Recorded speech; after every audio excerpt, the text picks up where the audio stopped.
पर देखिए, मैं बात करूँगा, एक कमेंट और भी आया था मेरे स्टूडेंट का, कि जिसने कहा था कि सर पढ़ाई नहीं हो रही है। तो ये कि भाई याद नहीं हो रहे हैं, पढ़ाई नहीं हो रही है, ये ऐसी थिंग्स होती है जो आपको पढ़ने के बीच में बाधा उत्पन्न करती है। क्या उत्पन्न करती है? बाधा। और फिर आप पढ़ाई नहीं कर पाते।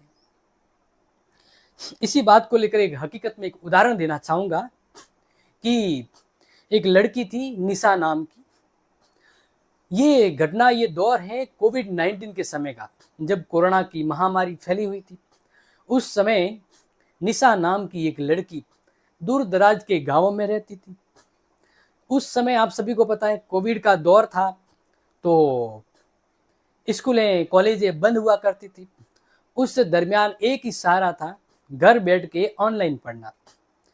तो वो गांव में थी, तो गांव में दिक्कत ये होती थी कि नेटवर्क अच्छे से नहीं आता था, तो वीडियो अच्छे से चलता नहीं था, क्लास अच्छे से ले नहीं पाते थे, और बाकी लाइट वगैरह इशू होता था। जबकि उसके मुकाबले शहरों में अगर कोई बच्चे रह रहे थे तो उनके अच्छा मोबाइल था, अच्छी नेटवर्क था, तो अच्छी सी पढ़ाई हो जाती थी। तो अगर यहाँ पर हम बात करें, फिर वो निशा कैसे करती? तो वो फिर भी पढ़ाई पे कनेक्ट रही। कैसे रही?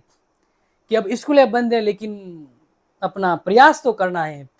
तो शाम के समय वो खेत के सबसे ऊंचे टीले पर जाती थी, जहाँ नेटवर्क मिलता था शाम के समय, क्योंकि दोपहर तो धूप होती है, और वो वहाँ जाकर जो उसे क्लास देखनी होती थी वो क्लास 2-3 डाउनलोड कर लेती थी, और शाम को घर आकर वो उस क्लास से डाउनलोड की हुई ऑनलाइन क्लास को देखकर पढ़ती रहती थी।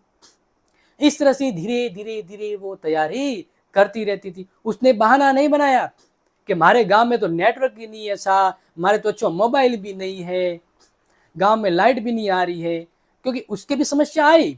नेटवर्क नहीं था, घर की लाइट चली जाती थी, मोबाइल चार्ज नहीं होता था, मोबाइल अच्छा नहीं था।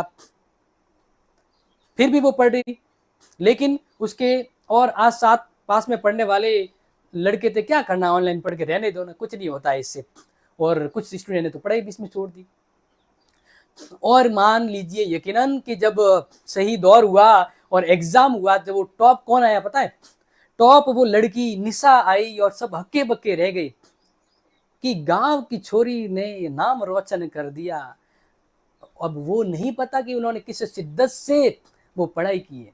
तो इसलिए बहाने हजारों होंगे, लेकिन अपने लिए एक भी बहाना काम नहीं आएगा, क्योंकि बहाना तसल्ली और मूर्खता का, कायरता का कारण होता है।